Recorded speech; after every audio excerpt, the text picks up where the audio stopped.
Hi everyone, my name is Karla and this is my story. I came to Canada on January 23 under a cold winter storm, only carrying a small black backpack and a small suitcase full of room with my family. I walked the border between USA and Canada. Immigration office got a hold of me and took me to a hotel on Montreal where I lived for 1 month.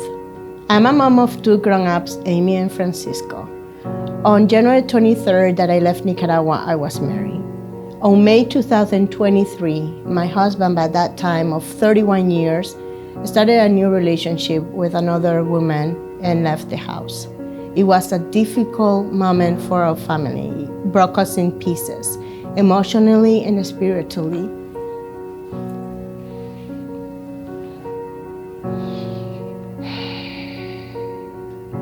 I just want my testimony to be a blessing for other people. I came to Bethel on February 2023. I became part of the Spanish ministry invited by my brother, Pastor Barney Sevilla. On March 2023, I became a volunteer in the food bank, the care center.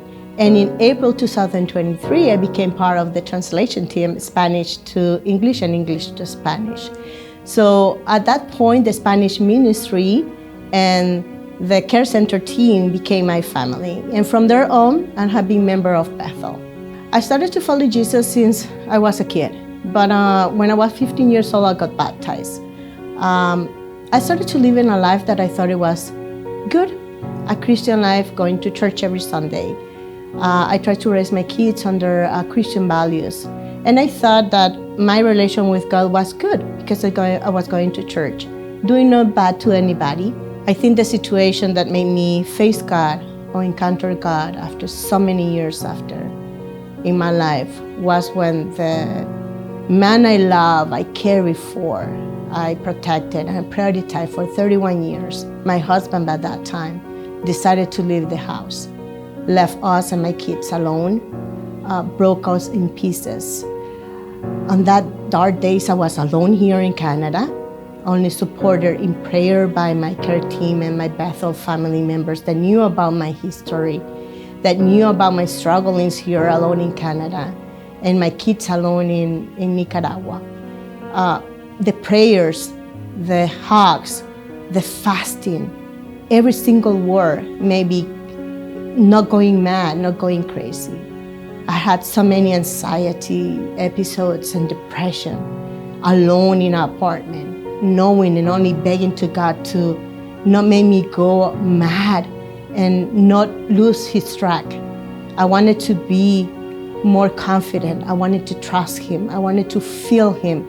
And there were moments in my life in that year ago that I felt Him just at my side, hugging me and making me go through all those processes.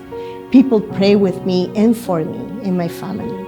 And that made me go through all this sad episode. If it wasn't for prayer, if it wasn't that I didn't stop believing in God, I think I will not be in front of you giving you my story at this time. I'm a woman that has been known of a big or strong character or temper. A year and a half ago, I thought it was the good time for me to defend by myself, that I could do it without God. But every time I try to open my mouth or try to write something, God would come with me with the same word always, Exodus 14:14, that He says the Lord Himself will fight for you. You just stay still and silent. And that's what I've been doing since all this process started, being silent. And I've seen how God has shielded Himself in front of me and my kids, has protected us, has answered our prayers. And one of those prayers were when on March 2024, a friend of us called me from USA that him and his wife were willing to sponsor my kids to bring them to USA so they can cross border and unite with me. They knew they were struggling emotionally and spiritually alone in Nicaragua. He knew that I was struggling here alone in Canada. And I thought that this was the prayer answer of those nights and days and noons that I begged Him, I kneel before Him. I put my life in His altar. And the process started in March 2024. The time frame for this process was 8 to 12 months to wait for an answer from the government of United States, and we got the answer in 2 months.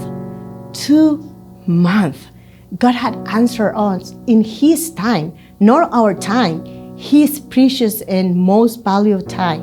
So keep trusting God, because if the answer is not yet there, He will answer in His time, which is the best one.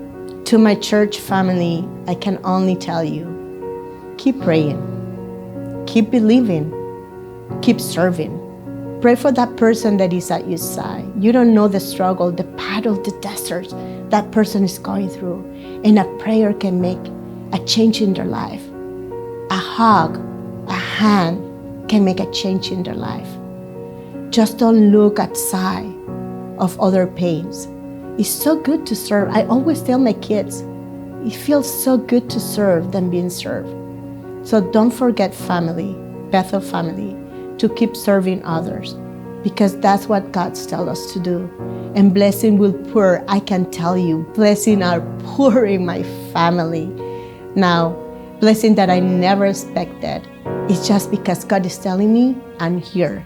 I have heard your prayers. I have heard your heart. I have seen your tears, and I'm here healing you. Those dark days when I used to cry alone in that room, God is now putting me smiles in my heart, in my face, because He had answered every single prayer. So Bethel family, please don't stop praying, don't stop believing, and don't stop serving others. I'm Karla Sevilla, and this is my story.